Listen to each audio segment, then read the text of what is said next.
Les LR et le Rassemblement national eh bien, sont dans un ouragan trumpiste. Ce n'est pas aux écologistes qu'ils font du tort forcément, mais ils font du tort à la planète entière. Ils font du tort à notre santé. Ils font du tort aux générations qui viennent.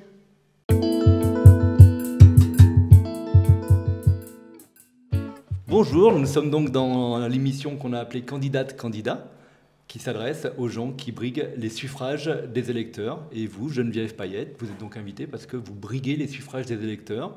Je serai accompagné de Léa Morino, je suis Franck Cellier, et nous allons donc commencer cet entretien par une question simple. Depuis quand vous vous êtes lancé en politique? Depuis quand vous vous êtes mis à vouloir briguer les suffrages des électeurs? Alors, je me suis lancée en politique il y a une douzaine d'années maintenant, sans avoir l'intention au départ de briguer des suffrages, mais vraiment de porter à cœur un projet, des valeurs. Et c'était vraiment quelque chose de profondément ancré en moi. J'avais autour de moi un certain nombre de personnes inspirantes et je me suis laissée porter par cet enthousiasme que je n'ai jamais regretté, que j'ai toujours fortifié au fil des années. Et puis, quand on entre en politique, il est évident qu'à un moment donné se pose la question de est-ce qu'on va poser candidature pour un scrutin ou pas. Donc, j'ai fait le saut, mais quelques années plus tard. Est-ce que vous pouvez revenir sur votre parcours à la fois professionnel et politique et peut-être évoquer un événement qui vous a motivé vraiment personnellement à vous afficher politiquement? Alors sur mon parcours, c'est un parcours qui est assez classique, assez linéaire, on va dire. Je suis formée en santé mentale. J'ai toujours exercé dans les milieux hospitaliers, mais pas que. J'ai aussi beaucoup exercé dans le milieu de la justice et également dans l'enseignement et la formation. Donc c'est un parcours un peu multiple à partir d'une première formation qui est celle de psychologue, tout simplement. Voilà, qui m'a ouvert plein de portes du coup, et aussi du monde associatif, c'est important. Donc ça c'est... On peut faire le lien. Quel est le lien qui fait qu'on vous a connu comme psychologue clinicienne avec l'ARIVE, c'est ça, l'Institut de victimologie, très impliqué dans les luttes contre les violences intrafamiliales et le réseau VIF, voilà. Qu'est-ce qui rapproche ce combat-là du combat écologiste? Alors effectivement, mon travail, je l'ai exercé en milieu hospitalier. J'ai créé cette première association, l'ARIVE, il y a plus de 20 ans maintenant, et le réseau VIF il y a plus de 10 ans maintenant. Avec une orientation qui a été franchement campée du côté de la victimologie, mais aussi de la graissologie et de la criminologie, puisque je vous disais que j'ai exercé en milieu de la justice. Pourquoi la bascule du côté de l'écologie? Pour moi, c'était très très simple. Il s'agissait de défendre le vivant. Il s'agissait vraiment de se battre pour que cette humanité garde tout son sens et qu'elle soit la plus heureuse possible dans l'environnement dans lequel elle était, dans cette île, dans cette planète, voilà. Et c'est la raison pour laquelle cet engagement politique pour moi a été dans le droit fil des valeurs que je défendais. Sachant que l'un n'empêche pas l'autre, j'imagine, vous continuez à être active sur les... On va d'abord parler de politique, on reparlera peut-être de violence intrafamiliale à la fin de l'entretien. Vous avez dit que certaines personnes m'ont inspiré au départ, c'était qui? Alors j'avais commencé à... Alors c'est vrai que dans ma famille, on portait déjà ces valeurs-là, et certaines personnes de ma famille étaient déjà engagées en politique. Donc pour moi, j'avais déjà un contexte dans lequel, qui était porteur, disons. Et puis, au fil de mes rencontres, il se trouve que j'ai eu la chance de pouvoir croiser des personnes qui... bon, je suis d'une génération où j'ai pu croiser Paul Vergès, soyons clairs. Hein, je suis d'une génération où j'ai pu rencontrer un certain nombre d'hommes et de femmes politiques de gauche qui ont été pour moi des sources d'inspiration. Donc c'est vrai que je savais de quel côté était ma sensibilité et elle n'a fait que se confirmer au fil du temps, au fil des rencontres que j'ai pu faire dans le monde politique, dans le monde associatif de manière générale. On va maintenant aborder la politique à travers le parti Europe Écologie Les Verts. Est-ce que vous pourriez dresser un état des lieux d'Europe Écologie Les Verts à La Réunion ? Comment se porte le parti, finalement, aujourd'hui en 2025 ? Alors, un état des lieux, déjà sur le plan historique, c'est vrai que le parti est implanté à La Réunion depuis pas mal d'années, depuis 2012, je pense, et même avant. Donc, voilà, on a déjà tracé notre chemin de ce côté-là. On s'appelait Les Verts, on s'est appelé Europe Écologie Les Verts. Aujourd'hui, on s'appelle les écologistes. Avec un fort désir d'ouverture complet en direction de toutes les personnes qui se sentent de sensibilité écologiste. Et actuellement, on a une équipe qui est en place. Cette équipe-là a démarré en 2023. À la date du congrès, on renouvelle chaque fois nos équipes lors d'un congrès, un congrès régional, un congrès national. À La Réunion, le congrès régional a eu lieu en juin 2023 et c'est à partir de cette date que j'ai commencé à prendre cette responsabilité du parti. Aujourd'hui, nous sommes une équipe qui est pas nombreuse au niveau des militants, un peu plus au niveau des adhérents, mais nous avons une base électorale relativement solide et stable qui nous fait penser qu'on est assez confiant chaque fois qu'on a des élections parce qu'on sait qu'on a un électorat vert. On le sait parce que ça se vérifie au niveau de certains scrutins, mais aussi lorsqu'on a accueilli par exemple des eurodéputés ou bien la secrétaire nationale, on voit bien que tout l'intérêt que ça peut mobiliser autour de ces présences de personnalités politiques. Donc aujourd'hui, nous sommes engagés sur un certain nombre de sujets, de dossiers. Alors déjà des dossiers thématiques, peut-être vous avez vu un petit peu dans la presse qu'on a pu prendre position par rapport à ce qui se passe autour de la route du littoral, autour des mobilités. Sûr. On va en parler. Voilà, pour rester un petit peu sur la politique politicienne, les Oui. Verts ont eu en effet des grands scores parfois aux européennes. Ils avaient fait, je crois qu'ils avaient dépassé les 10% une année. 12%. Voilà, ça a sans doute été le sommet à ce moment-là. Mais le parti des Verts est souvent apparu comme un parti très divisé. On a eu des crises, de M. Erpeldinger. Peut-être que je prononce mal son nom, mais on a eu Jean-Alain Cadet, on a eu Vanessa Miranville, Jean-Pierre Marchaud. Et on a senti régulièrement, et parfois même c'est sorti jusque dans la presse, des dissensions qui pouvaient même s'apparenter à un enracinement du parti dans la population réunionnaise. C'est apparu un peu à un moment donné comme un parti des oreilles.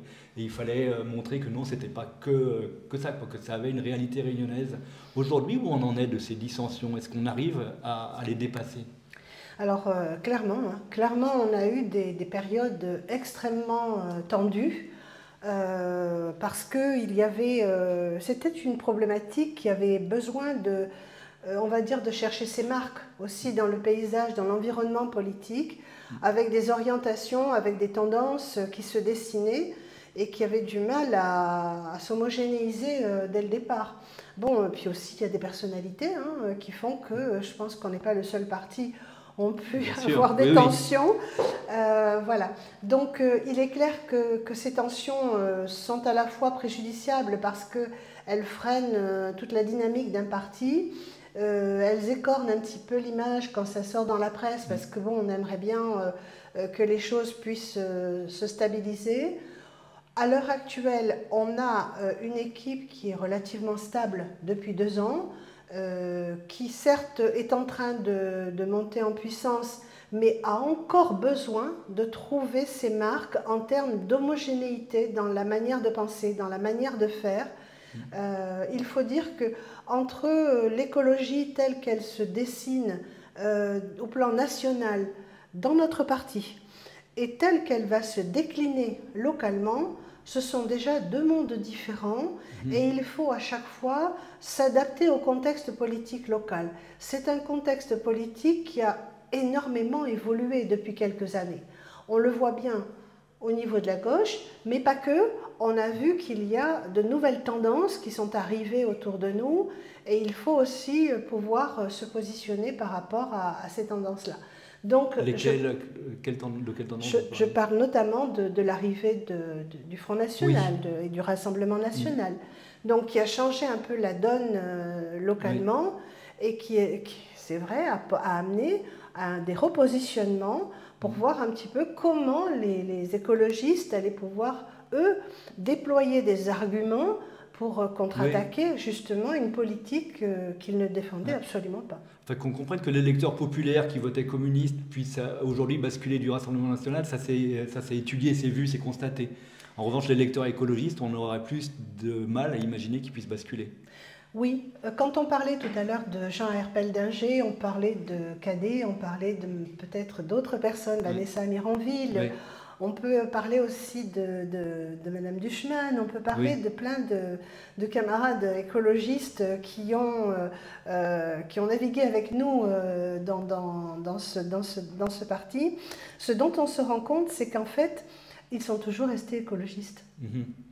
Même s'ils ne sont plus forcément militants, actifs dans le parti, et encore que Jean Herpel-Dinger, je suis toujours ce qu'il fait du côté de Nice, voilà. Mais c'est vrai qu'on ne bascule pas d'écologistes à extrême droite. Ils sont inspirés par d'autres courants. Il y avait M. Defoe qui est parti à un moment donné avec Didier Robert et qui se retrouve aujourd'hui, je crois, à nouveau à gauche. Je pense qu'il faut qu'on voit les écologistes comme de fervents défenseurs d'une idéologie de laquelle ils ne vont pas se départir dans leur parcours. En revanche, il y a ce problème donc des influences, et on va en venir au sujet des trois verts Saint-Paulois, Nila Radhakrishnan, Michel Clément et Mélissa Cousin, qui avaient à un moment donné été exclus pour des raisons de forme. Ils ne le sont pas. Qu'en est-il? Ils ne l'ont pas été définitivement. Qu'en est-il aujourd'hui de leur position? Est-ce qu'ils peuvent encore être verts? Alors, on ne peut pas les mettre tous dans le même discours. C'est vrai que ce sont trois personnalités différentes. Madame Radhakrishnan est toujours membre du parti, n'a jamais quitté le parti Les Écologistes, donc voilà. Elle est dans la majorité municipale de Saint-Paul, comme M. Clément et Madame Cousin. C'est vrai que le différend que nous avons eu s'est crispé, on va dire, autour des sénatoriales. Parce que nous avions, nous, en interne, au niveau de notre parti, fait les choix, à un moment donné, qu'eux-mêmes n'ont pas validés. Et donc, au lieu de venir vers nous pour les contester, rediscuter, on va dire, sur ces choix, eh bien, le temps pressant, ils ont voulu, eux, de leur côté, aussi prendre position par rapport aux listes des sénatoriales. Et on s'est retrouvé dans un décalage entre leur choix et le choix du parti et leur choix. Donc c'est vrai que ça a été un moment de tension important. Ceci dit, ce sont toujours des écologistes. Ce sont toujours des personnes avec lesquelles nous aimerions travailler dès lors qu'elles puissent intégrer le parti, parce que M. Clément n'est plus dans le parti. Madame Cousin a décidé aussi, elle, de prendre ses distances par rapport au parti, mais ce sont des écologistes et voilà, ils ont tout à fait leur place. On ne les entend pas dans le conflit, enfin dans le combat qu'il y a sur le territoire de la Savane. On ne les entend pas, on ne les voit pas, on ne les entend pas. C'est quelque chose que nous allons forcément reprendre avec eux, parce que ce combat est pour nous sacré. Je veux dire, on est là dans un dossier qui est vraiment emblématique sur le plan écologique, et on a vraiment besoin que toutes les personnes, au-delà de ces personnalités qui sont des élus de la municipalité, on a besoin que toutes les sensibilités écologistes s'expriment autour de ce dossier et soient aux côtés du collectif qui s'est créé. Ouais, on va y revenir sur la ZAC de la Savane tout à l'heure. Je voulais vous demander, est-ce qu'il y a des différences idéologiques entre le parti Europe Écologie Les Verts dans l'Hexagone et le parti Les Écologistes à La Réunion? Alors, il n'y a pas de différence idéologique. Je veux dire, pour nous, nous ne sommes qu'un groupe, voilà, sur un territoire donné, Notre territoire, c'est La Réunion. Pour l'instant, nous avons La Réunion Mayotte parce qu'il n'y a pas d'entité, les écologistes à Mayotte. Mais nous nous inspirons régulièrement de tout ce que le national nous transmet. Quand nous ne sommes pas d'accord, eh bien, comme n'importe quelle région ou département, nous nous manifestons. Et ce que nous avons surtout à cœur de faire, c'est d'informer le national sur la réalité de vécu dans les territoires ultramarins, de les enrichir de nos problématiques locales, au même titre qu'eux-mêmes nous apportent un certain nombre de supports et d'axes de réflexion dans les engagements du parti. Nous avons aussi, nous, à apporter au national ce regard spécifique de l'outre-mer. D'accord. Donc on va passer maintenant à l'écologie politique et la gestion des territoires. Donc la première question, c'est quel bilan vous faites de la gestion de la région Réunion, là, après 5 années, depuis 2020? Alors écoutez, d'abord nous étions très heureux que cette région bascule en 2022. Voilà, donc ça il faut le dire, il faut le rappeler. Et vous étiez sur la liste d'Erika Barège, enfin les Verts étaient sur la liste d'Erika Barège qui s'est alliée avec la liste de Guebelo au deuxième tour. Voilà, donc en fait nous sommes très heureux que cette région soit dirigée par la gauche.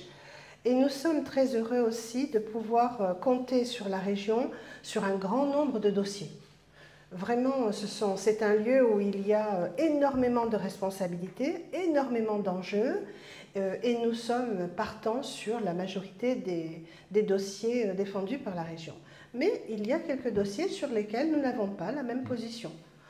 C'est ainsi. Ainsi va la vie politique, c'est-à-dire que nous ne sommes pas forcément en phase avec un dossier principalement, c'est celui de la route du littoral.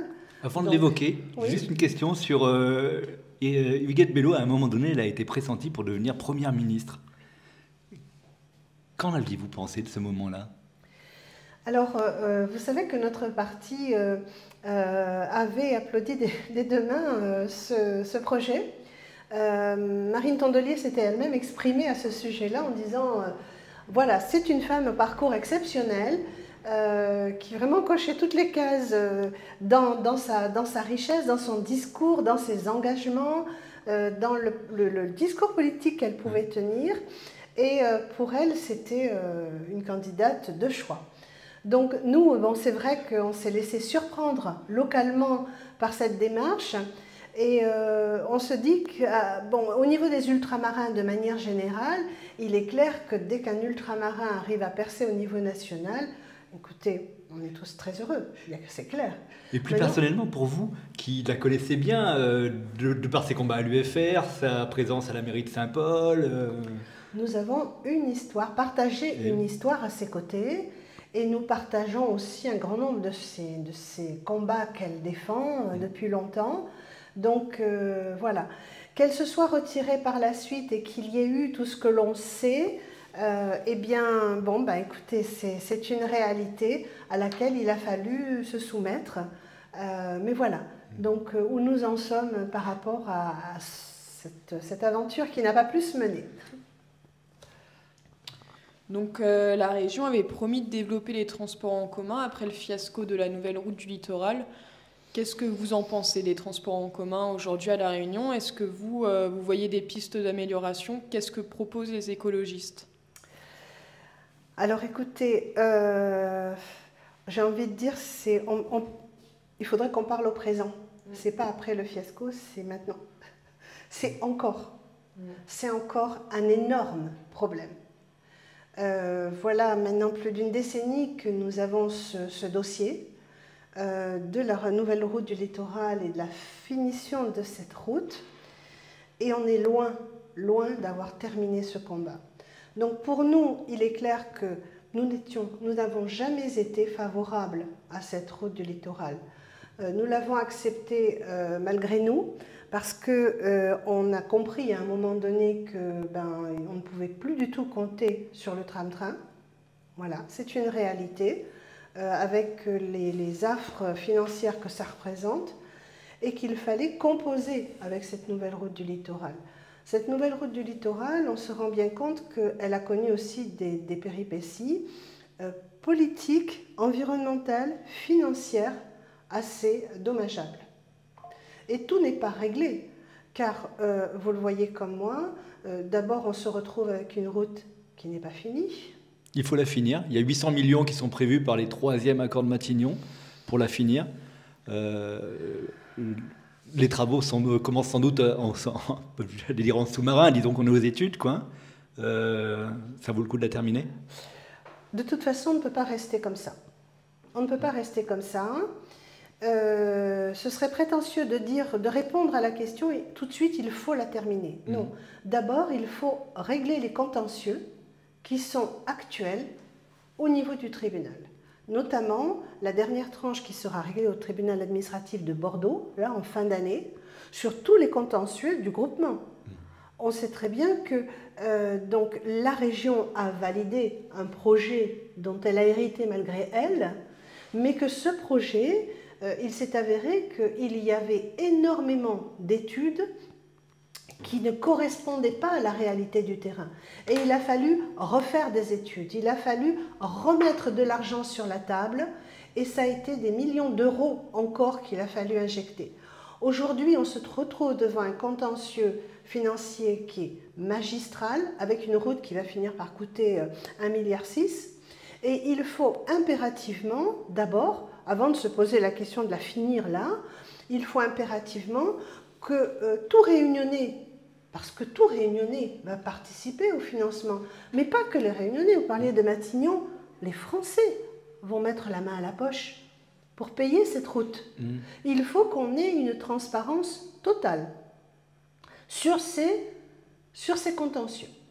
Qu'on sache exactement ce qui a été payé, ce qui reste à payer, de façon à ce qu'on puisse faire une prévision de est-ce qu'on la continue, comment on la continue, est-ce qu'on continue en tout viaduc, comme l'a décidé la présidente de région, est-ce qu'on mesure ce qui a été dépensé dans la jonction NRL, ancienne route du littoral, vous voyez un petit peu déjà ça a coûté quelques millions. Il faut aussi qu'on mesure ce que coûte l'entretien des tétrapodes. 800 tétrapodes égale pas mal de millions aussi sur la table. Donc il faut qu'on ait une transparence totale sur le plan financier et je pense que c'est une exigence que l'on doit avoir du côté de n'importe quel citoyen qui va payer cette route. Et ensuite se dire, bon, est-ce qu'on la continue? Est-ce que le projet actuel, c'est tout viaduc? Mais Zurich est parti. Zurich est parti, on n'a pas les matériaux qu'il faut, on sait qu'on ne tiendra pas le challenge jusqu'à 2030, on sait également qu'il va falloir faire des études, les fonds marins, les entreprises, etc.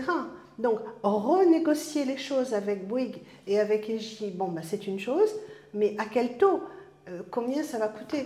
Donc, pour moi, je dirais, on est très heureux qu'il y ait cette pause, et on espère que cette pause actuelle, malgré nous, nous amène à avoir cette transparence financière que l'on demande. Après, rien n'empêche qu'on revoie le projet. Tout viaduc, ça semblerait, à l'heure actuelle, dans le contexte le plus logique. Voilà, le plus logique. Et encore que, on se poserait la question volontiers d'une réévaluation à l'aune des avancées géologiques de la possibilité de passer aussi une voie ferrée sous la montagne depuis la Grande Chaloupe pour rejoindre, pourquoi pas. Elle existe déjà, la voie ferrée. Elle existe, mais voilà, est-ce qu'elle peut supporter un trafic aujourd'hui? De quel ordre? La falaise a énormément bougé entre-temps. Donc voilà. Donc pour nous, vous voyez que la question, c'est par étapes. Et les mobilités, eh bien écoutez, les gens qui vont payer la nouvelle route du littoral, pour une immense majorité, n'y mettront pas les pieds dessus, puisque je parlais de tous les Réunionnais et des Français. Matignon, c'est aussi l'argent de Bercy, il faut quand même le rappeler. Donc, il faut que la question des mobilités, on l'envisage dans une globalité. C'est-à-dire, justement, c'est un peu ça le sens de ma question. Pour l'instant, en première instance, les réclamations de Bouygues et Vinci, ils ne vont pas obtenir grand-chose. Peut-être qu'en appel, ils obtiendront un peu. Mais c'est plus globalement, le tram-train, certes, il a été enterré en 2010, mais on a retrouvé des projets de train, quoi, de transport en commun sur rail. Et pourtant, ces projets, ils n'avancent pas, ils sont à l'arrêt. Et on a un peu l'impression qu'on va dépenser 800 millions pour finir un projet qui est pour le tout voiture. Et il faudra attendre combien de temps avant qu'on s'intéresse à proposer une vraie alternative de transport en commun à La Réunion? Parce que les cars jaunes, tu en avais fait un article l'autre jour, répondent pas forcément aux besoins.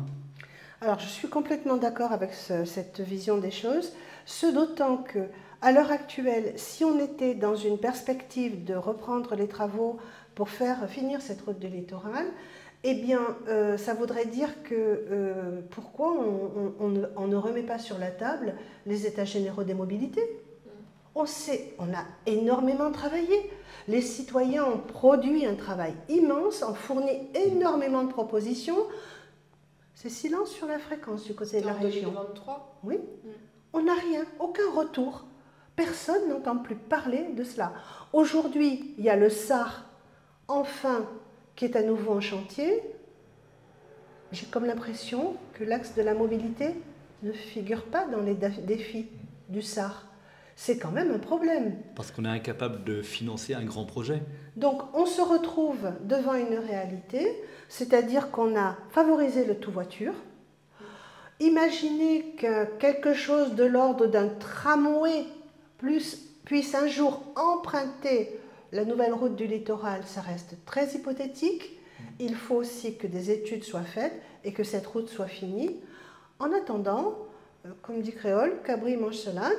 Eh bien, en attendant, ce dont on se rend compte, c'est qu'un grand nombre de pays autour de nous, Maurice, mais pas que, on voit par exemple en Afrique, Dakar, eh bien, peuvent s'équiper d'un transport ferré de qualité, alors que nous sommes encore en train de nous battre avec des politiques, avec des entreprises, avec des financements, avec une île que l'on a mal évaluée sur le plan environnemental, etc., etc.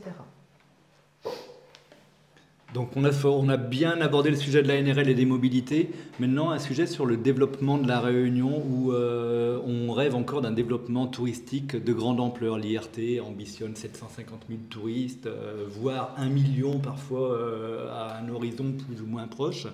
Vous pensez que c'est tenable pour un territoire aussi fragile que la Réunion ? Alors, il faut quand même ramener cette question du tourisme sur un autre prisme. D'après moi, c'est celui du changement climatique. Que deviendra notre île dans 10 ans, dans 20 ans, dans 30 ans? Certes, viser le tourisme de masse, c'est une chose extraordinaire pour certains, mais notre île est-elle capable de supporter cette réalité-là? Est-ce que nous avons envisagé de transformer notre île en zone de béton pour accueillir que des hôtels 5 étoiles partout? Ou alors est-ce que nous n'avons pas aussi, nous en tant qu'écologistes, à nous battre pour un tourisme durable? On a l'impression que les politiques locaux ont du mal à ne pas rêver de projets hôteliers de grande ampleur. À Saint-Paul, il y a des gros projets sur l'Ermitage. À Saint-Philippe, ils veulent repartir sur le Superbe. Tout le monde. À Manapani aussi, un hôtel. Et pourtant, c'est pas que des élus libéraux, etc. Hein. Complètement. Je veux dire, faire un hôtel le Superbe à Saint-Joseph, à 5 étoiles. Saint-Philippe, 5 étoiles. 82 hébergements privatifs, avec piscine, tenez-vous bien. Un financement, allez, on ne va pas se cacher, la Chine y est pour quelque chose quand même. Donc, je crois que pour l'instant, ils ne savent pas plus trop. Hein. La Chine était le financeur au départ, et puis il y a eu un scandale sur les financements chinois, et maintenant on ne sait pas trop ce qui nous attend. Donc je me demande si on n'est pas un petit peu utopiste à rêver de grand tourisme, alors qu'en réalité, on a la possibilité de vivre du tourisme à condition que ce soit un tourisme qui sache bénéficier de notre île et des conditions offertes par notre île, du bonheur que nous avons à vivre dans un tel environnement. C'est-à-dire un tourisme vert, un tourisme respectueux de la nature, qui ait envie de découvrir des cirques, qui ait envie de découvrir un volcan, qui ait envie de découvrir un océan, ces lagons, et non pas qui soit là pour consommer sur du bitume que l'on va aligner pour eux sur des kilomètres. Le grand argument des gens qui sont favorables à ces complexes hôteliers, c'est que ça va créer de l'emploi. Vous parlez de tourisme vert, comment on peut créer de l'emploi avec du tourisme vert? Vous parlez d'exploration des cirques. On sait que Mafate, c'est devenu très touristique, ça pose parfois problème à certaines personnes. Qu'est-ce que vous en pensez? Alors effectivement, cet argument de ça va créer de l'emploi, c'est un argument qu'on nous sort tout le temps. On nous l'a sorti pour la savane, on nous le sort pour des grands complexes hôteliers. Ça va créer de l'emploi. Qu'est-ce que ça veut dire, ça va créer de l'emploi? Imaginons une seule seconde que la lutte contre les espèces invasives, faunistiques, floristiques puisse créer de l'emploi. Imaginons que la protection de nos lagons soit une source inimaginable de créativité et de création d'emplois. Je veux dire, la création d'emplois, elle ne dépend que des politiques que l'on mène.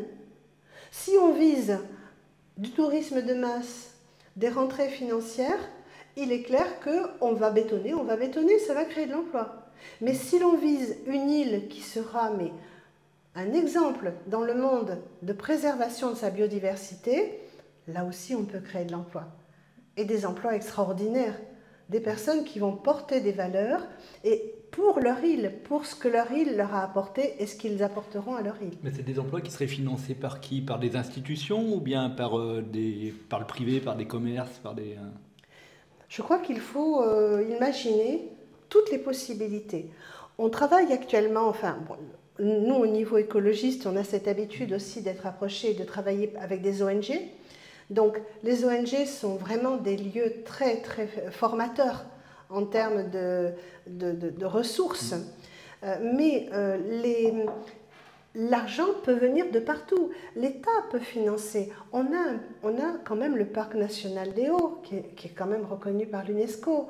On a l'agence de la biodiversité. On a aussi un office qui s'occupe de l'eau, un autre qui s'occupe de la mer. Donc en fait, les sources de financement peuvent être multiples.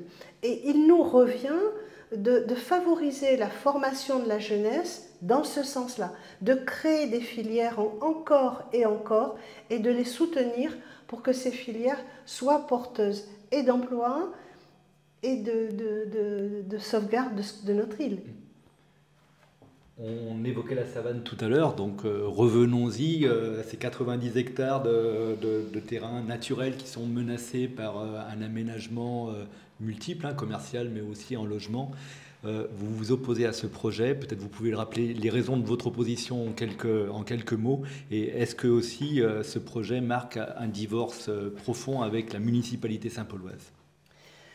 Alors là, vous mettez le doigt effectivement sur un sujet extrêmement sensible et extrêmement d'actualité. Mais il est d'actualité depuis 3 décennies maintenant, donc voilà. Oui. Donc on sait que ce projet de la savane a été porté depuis plusieurs décennies par une idée qui était l'idée folle de vouloir transplanter le cœur de ville de Saint-Paul un petit peu en hauteur. Voilà, parce qu'on imaginait que de toute façon c'était saturé en bas, on ne pourrait pas construire et qu'il fallait coloniser juste les Hauts de Saint-Paul et faire cette ZAC. La ZAC 1 est sortie et est venu le projet de la ZAC 2, la ZAC 3. On est actuellement face à cette réalité. Cependant, nous ne sommes plus il y a 30 ans, 40 ans, 50 ans.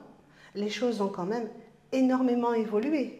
C'est-à-dire qu'aujourd'hui, on a quand même une conscience écologique qui a largement traversé les politiques. Elle s'est même inscrite dans la loi. On a quand même la loi ZAN qui nous oblige, là, à faire attention à ce que nous faisons en termes de destruction de la biodiversité. ZAN, on le rappelle, c'est zone zéro artificialisation nette. Voilà. Donc, on se rend bien compte qu'on ne peut plus faire avec un projet vieux de 30, 40 ou 50 ans. C'est pas possible. Il faut le remettre sur le tapis à l'aune des avancées et qu'on a aujourd'hui. Et il faut aussi le remettre à l'ordre du jour à l'aune de la biodiversité et du changement climatique. Ça veut dire qu'on est en train d'imaginer un projet de 90 hectares, on le défend sous deux angles du point de vue de la municipalité. Allez, je résume, c'est un petit peu réducteur, mais premier angle, c'est il faut de toute façon du logement. C'est un argument très populiste, on y reviendra. Le deuxième angle, c'est il faut créer de l'emploi. D'accord, ok, mais quand même, on se souvient du projet Écocité qui avait justement cette fonction-là. Et ce projet Écocité, il devait voir le jour, il est sorti en 2018, il devait voir le jour, eh bien, à compter de cette année. Or, il y a eu un silence magistral sur ce dossier-là, et on s'est rabattu sur la savane, où on s'est dit, ça y est, vite, il faut sortir le dossier ZAC 3. En gros, ce qu'on devait faire à Cambrai, zone de l'écocité, on n'arrive pas à le faire pour des raisons foncières, j'imagine, et on se rabat sur une zone naturelle de la savane, c'est ça? Alors, c'est peut-être pas pour des raisons foncières, c'est pour des raisons, on va dire, de gestion du foncier. On sait qu'à l'heure actuelle, il y a des contentieux énormes entre les propriétaires de ce foncier et puis les administrateurs du projet, qui est un projet qui s'appellera Projet EVA.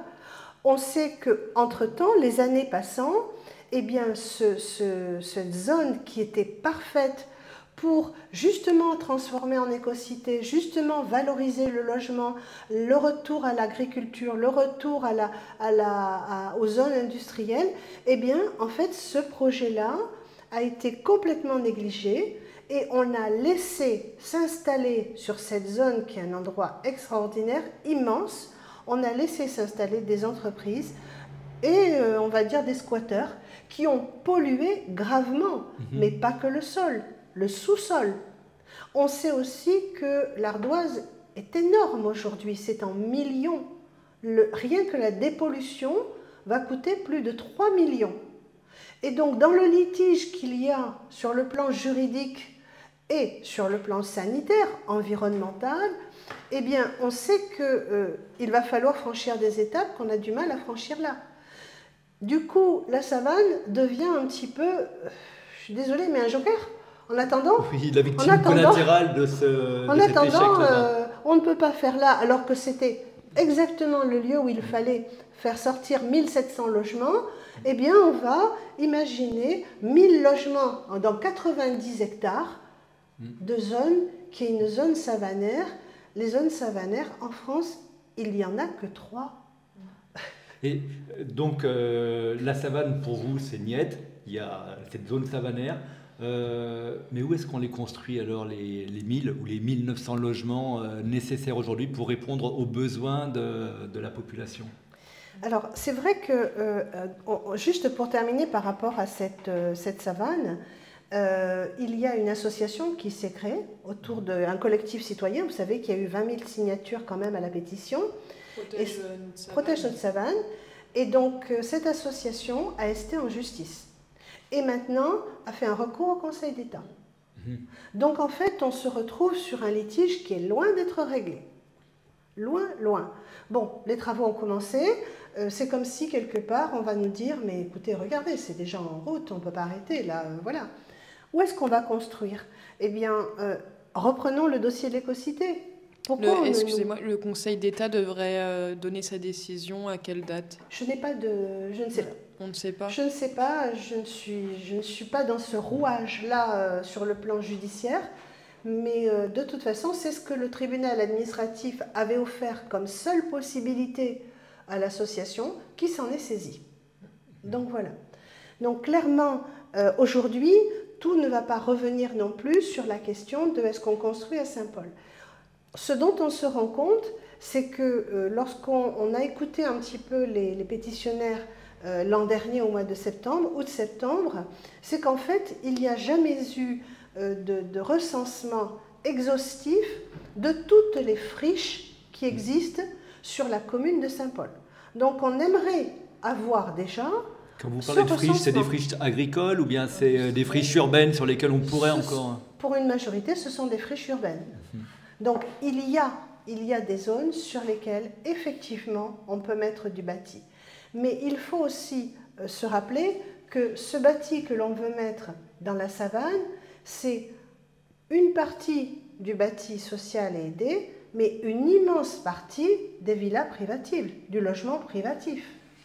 Et un hôtel de luxe, etc.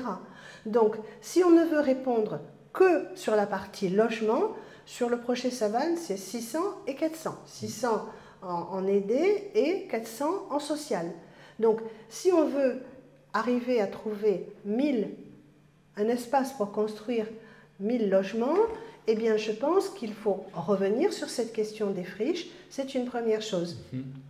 Une deuxième chose, on en voudrait avoir aussi une transparence totale sur les logements qui ne sont pas occupés. C'est très facile. C'est très facile de savoir quels sont les logements inoccupés, pourquoi ils ne le sont pas. Quelle est l'autorité qui peut faire accélérer tout ça? Écoutez, déjà au niveau des impôts, on sait très bien quels sont les logements qui sont occupés et pas occupés. Un autre aspect qui pour nous est vraiment un aspect important, c'est que on vient d'avoir les assises de la Fondation du logement. On se rend compte à quel point le bâti social à l'heure actuelle est dégradé.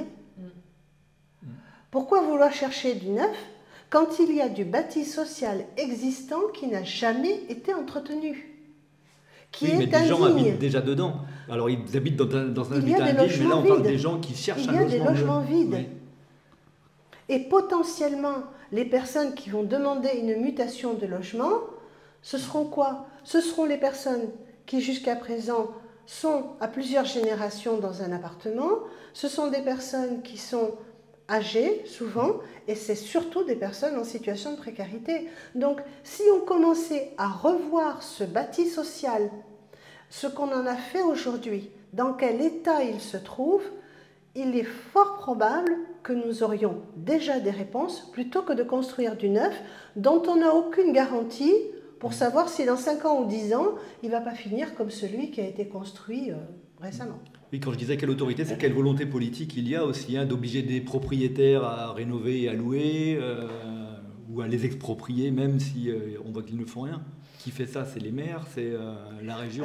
C'est sûr que sur le foncier et le bâti qui est du privé, il y a des logiques qui sont déjà en place sur le plan administratif, qui permettent de les identifier, qui permettent d'avoir une certaine pression.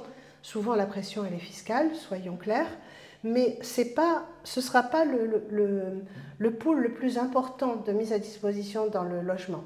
Je pense qu'il faut davantage repartir sur le travail. On peut mettre des immeubles sur des zones de friches, on peut réhabiliter des immeubles qui aujourd'hui sont en train de tomber en ruine. On a vu après Garance ce que devenait le bâti social. Je pense que c'est un problème de fond. Et ce n'est pas un problème saint-paulois, c'est un problème qui est sur toute la Réunion. Oui. Donc vraiment, il faut que ce dossier-là soit complètement prioritaire. Oui, quand vous évoquez le recours devant le Conseil d'État, on peut penser qu'il y aura de plus en plus de recours, et j'en reviens à l'affaire du siècle, qui existe un peu à La Réunion via plusieurs associations qui se regroupent un peu dans un collectif Recours Pays et qui demandent carrément un moratoire. Allez, on arrête d'aménager tant qu'on n'a pas trouvé une solution. Vous pensez que c'est jouable de tout arrêter, de réfléchir et de repartir sur de nouvelles bases? Ce serait conforme au texte. C'est-à-dire que si nous avons la responsabilité en tant que politique de faire des dossiers qui soient en accord avec l'adaptation au changement climatique, il faut que l'on sache que dans le cadre de cette adaptation, il y a la protection de la biodiversité. Elle est vitale pour nous, elle est vitale. On a besoin de ce que la nature nous offre parce que ça fait partie de la chaîne du vivant. Donc en fait, à l'heure actuelle dans la savane, on a des espèces qui sont en train d'être broyées par les bulldozers. Au moment où on se parle, eh bien le bulldozer ont commencé leur œuvre macabre. C'est-à-dire des espèces qui vont disparaître de la surface de la Terre. Donc en fait, si vous voulez, il y a cet angle-là. Mais il y a l'angle également de la bétonisation. C'est-à-dire que si on ne fait pas attention au sol, il est clair que notre nature ne va plus pouvoir absorber de l'eau. La question de la ressource en eau, elle est déjà cruciale aujourd'hui. De voir toute cette eau partir à l'océan, et pas que, accompagnée de voitures, accompagnée de tôles, accompagnée de tout ce qu'on veut, dans des moments extrêmes. Donc on se dit que mais la nature, on ne lui offre même plus la possibilité d'absorber cette eau et de nous la restituer pour qu'on puisse, nous, en vivre et la consommer. Donc c'est toute une logique de cette adaptation au changement climatique qu'il faut que l'on intègre et que les politiques mettent en œuvre. Est-ce que vous avez l'impression que les Réunionnais qui sont soumis à la précarité, à la fois du point de vue du logement, à la fois du point de vue du pouvoir d'achat et de l'emploi, est-ce que vous sentez qu'ils sont de moins en moins concernés par l'urgence climatique ou au contraire, les cyclones, ça peut les réveiller entre guillemets? Alors je suis d'accord avec vous de se dire que il y a quand même une question de est-ce qu'on peut à la fois vivre dans une situation où il y a quand même un tiers de la population à La Réunion qui vit en dessous du seuil de pauvreté. Il y a un tiers de la population à La Réunion qui est confrontée à l'illettrisme, etc., etc. Nos indicateurs sont très mauvais. Est-ce qu'on peut à la fois vivre cette réalité et entendre des gens qui nous disent « mais attendez, on ne va pas construire là parce qu'il y a la biodiversité, il y a le changement climatique ». Je veux dire, l'urgence pour les personnes qui sont dans l'immense précarité, c'est se loger, se nourrir, survivre. On ne va pas les abreuver de discours. C'est aux politiques de jouer ce rôle-là. Clairement, c'est aux politiques. Maintenant, ce dont on se rend compte, c'est que je suis d'accord avec vous, Garance, ça a été un électrochoc. Ça a été un électrochoc parce que ça a montré que finalement, ces politiques qui construisent, qui mettent des routes, qui plantent, eh bien, ne sont pas toujours en cohérence avec les réalités de ce que nous vivons et de ce que nous allons vivre dans les années futures. Une étude est sortie qu'on appelle l'étude Brio, et Garance a démontré ce que l'étude Brio a sorti au mois de décembre, à savoir que nous allons avoir des saisons de plus en plus sèches, des pluies de plus en plus diluviennes, et que nous allons être confrontés à des houles de plus en plus fortes, etc. Et qu'il faut nous préparer à cela. Hélas, Garance est venu faire la démonstration que le bâti actuellement, nos aménagements, nos modes de vie, nos modes de consommation étaient complètement à revoir parce que ne pouvaient pas supporter cette réalité. Nous aurions à La Réunion subi le cyclone Chido, qu'on serait dans une configuration encore plus dramatique. Mais à l'heure actuelle, eh bien, des gens n'ont toujours pas de logement, des gens ont perdu leur entreprise, des agriculteurs se sont retrouvés avec une récolte réduite à zéro, des personnes dans l'extrême difficulté ont perdu, quand on perd une voiture et que c'est le seul moyen pour nous de se déplacer, eh ben voilà, d'aller travailler, ben voilà, on a perdu une voiture et bien sûr, il y en a qui ont perdu la vie. Et difficile de changer les modes de vie. Vous avez déclaré récemment dans une conférence de presse que le taux de pesticides était anormalement élevé. Pas le taux de pesticides, le taux de maladies qui pouvaient être potentiellement liées aux pesticides était anormalement élevé. Et j'avoue que c'est un peu un tabou à La Réunion. On a beaucoup de mal à admettre ces choses-là. Vous, est-ce que vous avez des sources qui permettent de l'affirmer ? Ah mais complètement. Il y a une enquête qui a été faite il y a maintenant plus d'une dizaine d'années et une étude qui a été faite aussi par Santé publique France. Lorsqu'on ressort ces deux dossiers, eh bien on se rend compte de quoi? D'abord les pesticides, c'est très facile d'avoir une traçabilité. Ils passent tous par la douane. Donc on sait exactement depuis 10-15 ans combien il y a d'intoxication dans nos sols. Voilà, on le sait, c'est clair, c'est facile. Mais autre chose également, c'est que ces études ont montré un taux effectivement de contamination de nos sols qui était important. Ont mis en perspective ce taux de contamination avec les taux qui sont critiques au niveau de pathologies sévères dans notre département et qui flambent. Je parlerai des cancers, mais pas que. On a une île où les pathologies en termes d'accidents vasculaires cérébraux sont importants, en termes de pathologies respiratoires sont importants également, et ces indicateurs, il faut qu'on les intègre à l'aune de pathologies environnementales. Un peu comme dans une affaire criminelle, on a le résultat, la cause. En revanche, on n'a pas établi le lien de causalité. Et personne ne semble vouloir le faire. Aux Antilles, ils ont établi le lien de causalité avec le chlordécone. Ils ont fait des recours, quoi. Ils ont fait des procès. Ici, a priori, on ferme les yeux. Alors, on a établi le lien, mais on n'en parle pas. On n'en parle pas. On demande à ce qu'il y ait une transparence totale sur les pathologies sévères liées à l'environnement. On ne l'a pas encore. On aimerait bien pouvoir en discuter. Aux Antilles, ce dont on s'est rendu compte, c'est qu'on a pu faire un lien direct entre le chlordécone et le cancer de la prostate.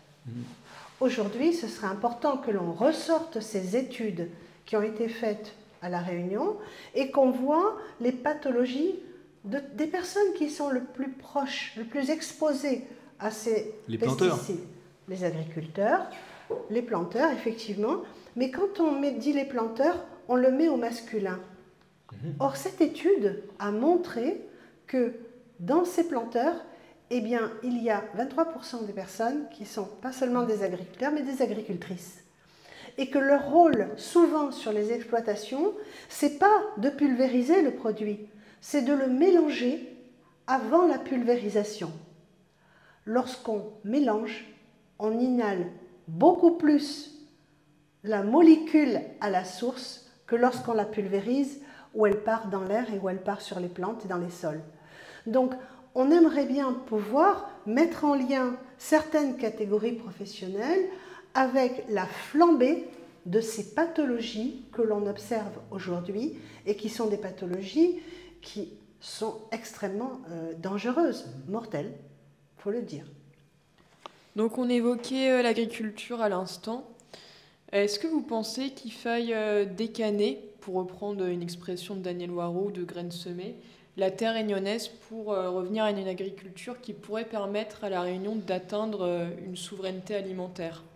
Quelle est votre position sur la canne aujourd'hui? Alors, il faut quand même se rappeler qu'en 2018, je pense, la canne occupait 25 000 hectares à La Réunion. Aujourd'hui, on est à 19 000. Ça veut dire quoi? Ça veut dire que d'année en année, on perd. On perd de la ressource en terre, de la ressource agricole. Mais on la perd pourquoi? On la perd pour plusieurs raisons. On la perd parce que la rentabilité n'y est plus. C'est-à-dire qu'aux pesticides, on va rajouter des fongicides, aux fongicides, on va rajouter... On n'en finit plus. Et pourtant, les candidats à la Chambre d'agriculture, ils demandent à chaque fois des dérogations pour pouvoir en mettre plus. Pour pouvoir en mettre plus. Mais la rentabilité n'y est plus. Le sol ne donne plus ce qu'il donnait. Donc ça, c'est une réalité. Donc déjà, les plantations ont énormément régressé sur le sol de La Réunion et ne sont plus rentables. Maintenant, il y a une autre réalité, ce sont les jeunes agriculteurs et les agriculteurs bio. On voit pousser une nouvelle génération d'agriculteurs qui n'ont plus envie de faire comme leurs prédécesseurs, qui n'ont plus envie de faire une agriculture agrochimique, de ne plus tomber dans les lobbies. Donc, mais il faut les accompagner dans cette transition. Il faut les aider pour pouvoir aller vers une agriculture qui soit raisonnée par rapport aux hommes, pas raisonnée par rapport au sol et raisonnée par rapport au changement climatique. Donc une agriculture qui soit beaucoup plus adaptée à nos territoires et qui aille doucement, doucement vers du bio. Or, à l'heure actuelle, le bio est le parent pauvre de l'agriculture. Toutes les subventions ont régressé. Le POSEI, c'est plus de 50% pour la canne, 12% pour le bio. Attendez, où on va? Comment pourrions-nous réhabiliter des légumes anciens, réhabiliter des techniques qui ont fait leurs preuves, si on continue à subventionner une agriculture qui n'est plus rentable, des terres qui sont abandonnées et des agriculteurs qui sont désespérés. Désespérés, c'est ce qui se passe après Garance. C'est possible d'avoir une agriculture biologique sur des terrains qui sont très pollués par les pesticides, qui ont été souillés pendant des années? Je ne suis pas capable de répondre scientifiquement à cette question parce que ça voudrait dire qu'il faut qu'on étudie le sol, qu'on étudie la nature des intrants qui ont été mis dans le sol et qu'on étudie également l'histoire de ce terrain-là. Donc je pense qu'il faut vraiment, si on veut réhabiliter des terrains, leur redonner une vocation, c'est celle de nous nourrir, tout simplement, eh bien il faut que l'on puisse retravailler la nature de ces sols, les évaluer, de façon à pouvoir savoir qu'est-ce qu'on va y mettre. Faire des diagnostics. Exactement. On ne va pas planter, je dis n'importe quoi, mais on ne va pas planter du riz sur une région qui n'a jamais été marécageuse, qui n'a jamais vu d'eau de sa vie. On ne va pas planter une culture vivrière sur un terrain qui a été saturé de polluants. On ne va pas planter une agriculture qui va être sur un terrain, mais qui est laminé par les eaux qui ne pénètrent plus. Un sol qui est devenu imperméable. Donc, vous voyez, il faut que l'on connaisse bien ce terrain pour savoir ce qu'on va y faire. Mais en tout cas, la volonté est là. Je veux vous amener sur un terrain peut-être encore plus inquiétant, qui est le terrain politique et l'ambiance mondiale générale. On y a échappé lors de l'élection législative provoquée en juillet dernier, mais le Front National, Rassemblement National est aux portes du pouvoir. Il est potentiellement possible que le candidat du Rassemblement National soit élu à la prochaine élection présidentielle. Je pense que tout le monde en est à peu près conscient. En tant que responsable politique, comment on fait pour lutter contre cette vague? Alors, je dois vous dire qu'on sort d'une semaine noire. On a cru que c'était juste la semaine qui était noire, mais manifestement, ça se continue. C'est-à-dire qu'on a eu la réintroduction potentielle des néonicotinoïdes, on a eu le dossier de l'A69 qui est revenu sur le tapis, on a eu les ZFE qui reviennent, Oui. Et aujourd'hui, on a également MaPrimeRénov' qui disparaît. Et à chaque fois avec les voix du Rassemblement National à l'Assemblée. Alors, on se dit que les LR et le Rassemblement National eh bien, sont dans un ouragan trumpiste clair, en tout cas, où on a toujours considéré que l'écologie, c'était quand tout va bien, on met quelques mesurettes et puis c'est bon, on ne continue pas plus loin. Et puis quand ça nous embête, on va pouvoir quand même enlever tout ça. La réalité, c'est que nos politiques nationales, internationales, c'est pas aux écologistes qu'ils font du tort forcément, mais ils font du tort à la planète entière. Ils font du tort à notre santé. Ils font du tort aux générations qui viennent. Et c'est à cela qu'il faut c'est ça qu'il faut qu'on communique auprès de toutes les populations. C'est-à-dire que chaque fois qu'on supprime une mesure écologique gagnée après d'âpres combats et qui est complètement salutaire, qui est porteuse d'espoir, eh bien, on régresse au fur et à mesure, on laisse le champ libre sur le plan politique à des utopistes qui vont imaginer que le changement climatique, même pas mal, ça n'existe pas, notre planète, on peut la consommer autant qu'on veut, Les pro-fossiles, eh bien, énergie fossile, vont pouvoir s'en donner à cœur joie. Les climato-sceptiques vont se multiplier comme des petits pains, etc., etc. Et que tant qu'on peut user et abuser de notre planète, soyons vivants, profitons-en. Ah ben non, c'est pas possible. La Réunion a longtemps été, enfin longtemps, je parle des années 90, 2000, un peu le laboratoire vert et le laboratoire sociétal où Jean-Marie Le Pen, il ne pouvait pas dépasser 5% à une élection. Et aujourd'hui, on est dans une situation où on a un maire Rassemblement National, un député Rassemblement National. Est-ce que vous craignez que le Rassemblement National fasse de nouvelles conquêtes aux prochaines élections, notamment les municipales, sur la Réunion? Alors ça reste un point noir. On a très peu de visibilité sur ce qui se passe sur le plan de cette dynamique politique, qui bien sûr travaille de manière extrêmement discrète, mais extrêmement ténue et déterminée. On a tout à craindre. Je pense qu'il ne faut pas négliger ce risque-là d'un électorat qui finisse par grandir et qui du coup soit complètement déconnecté des réalités de notre île. Déconnecté. C'est-à-dire on aura des candidats qui sont forcément pas très connus, comme les candidats du Rassemblement National aux législatives, et qui vont réussir à atteindre le second tour? On va s'y attendre. Donc, vous savez, il y a un proverbe qui dit quand on va manger avec le diable, il faut avoir une grande cuillère.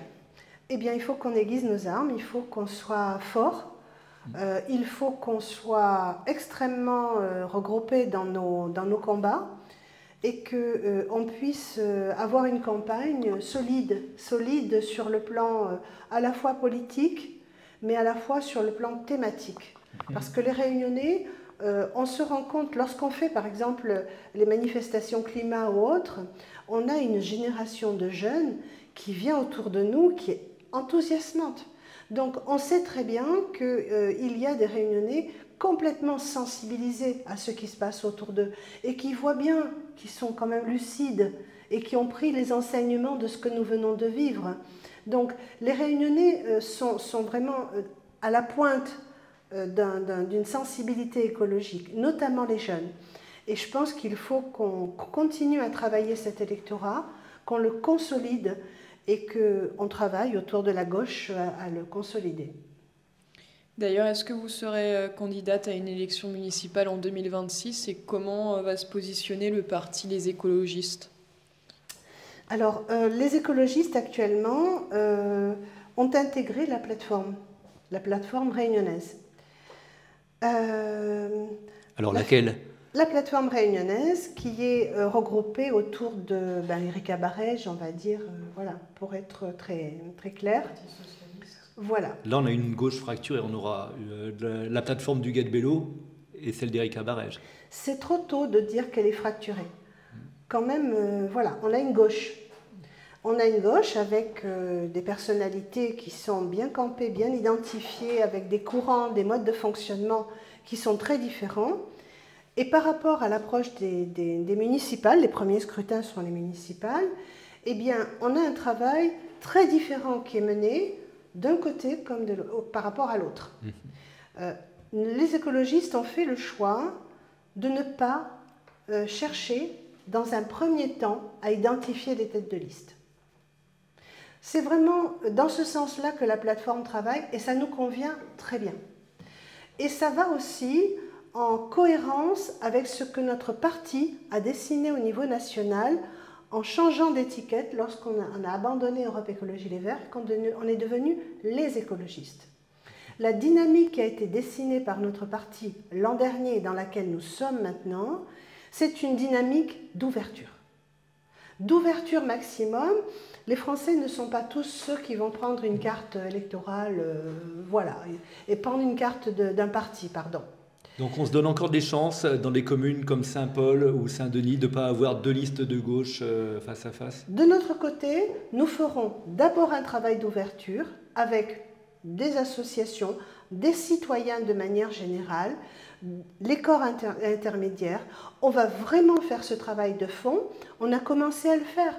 Vous avez vu qu'il y a eu 2 conférences pays qui ont été menées. Il y en aura une 3e bientôt.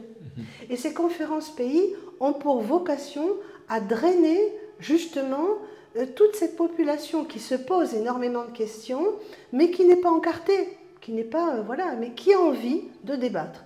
Et c'est notre stratégie. Nous avons vraiment le souci de se rapprocher de la population dans un premier temps.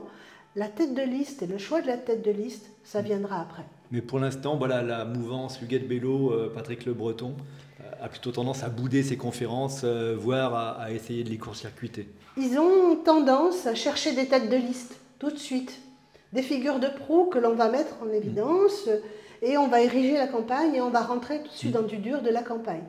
Nous n'avons pas la même stratégie, pas du tout. Il y a un argument pour essayer de les rapprocher, de vous rabibocher tous ensemble? Laissons du temps au temps. Je pense que nous aurons l'occasion de toute façon de nous retrouver dans les semaines, dans les mois qui viennent. Nous sommes vraiment ouverts au dialogue et nous avons, je crois, un enjeu, une responsabilité en tant que politique. Nous n'avons pas que des ambitions, nous avons des responsabilités. Et ces responsabilités, il faut qu'on les assume. On va revenir sur les violences intrafamiliales, donc qui sont votre combat de cœur depuis des années. Que peuvent et doivent faire les politiques contre les violences intrafamiliales? Alors, c'est vrai que c'est un sujet sur lequel je travaille depuis très très longtemps, en sachant que je travaille sur les volets des femmes victimes et des auteurs. J'ai longtemps travaillé en prison, longtemps, et je connais assez bien la problématique des auteurs, qui sont parfois des femmes, pour le dire aussi.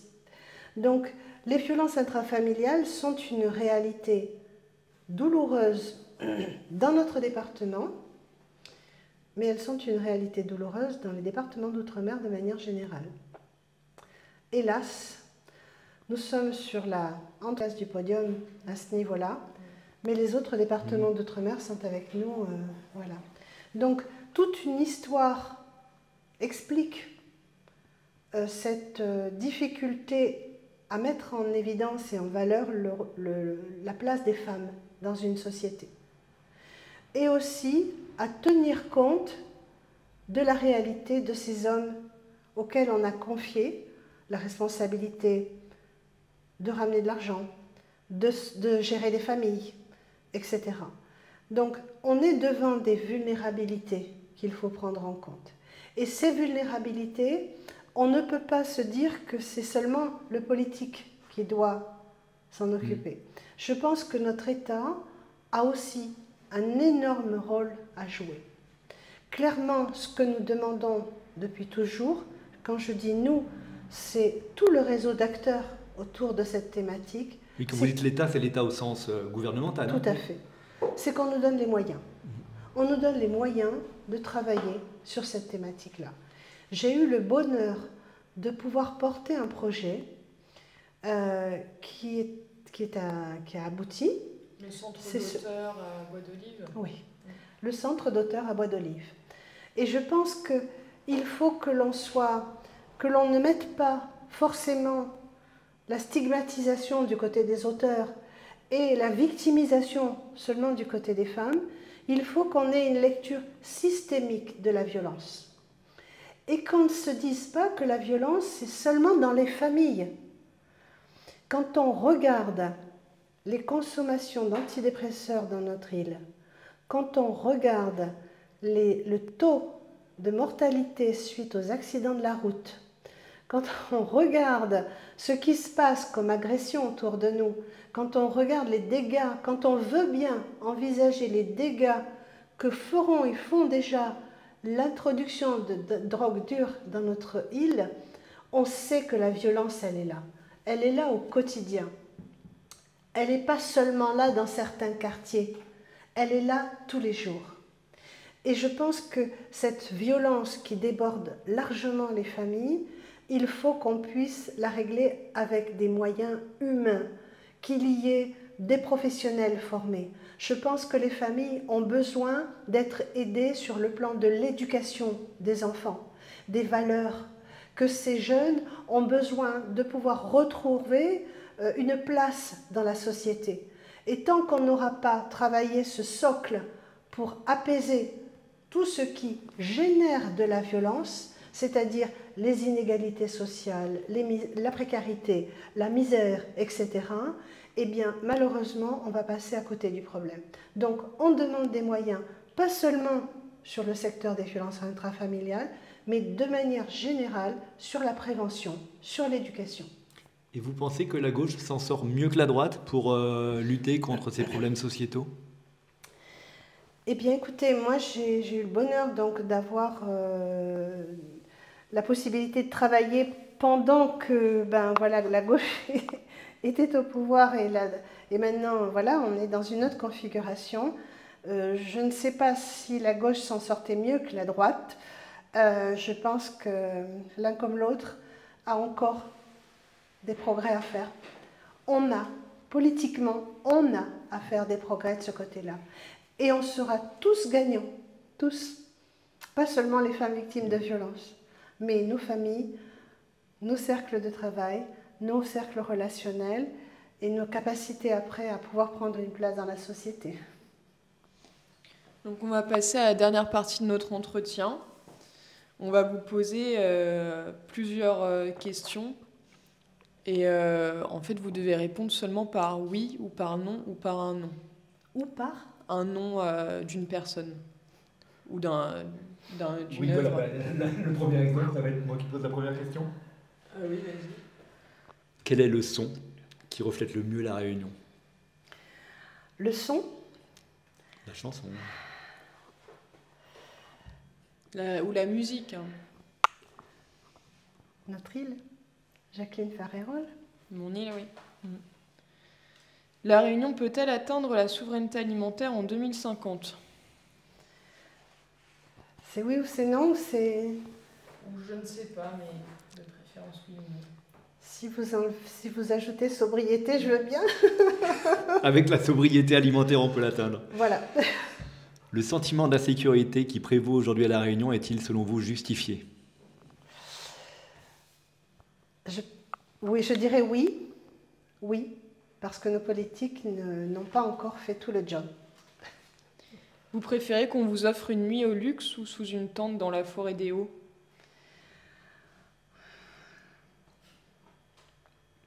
Je ne sais pas.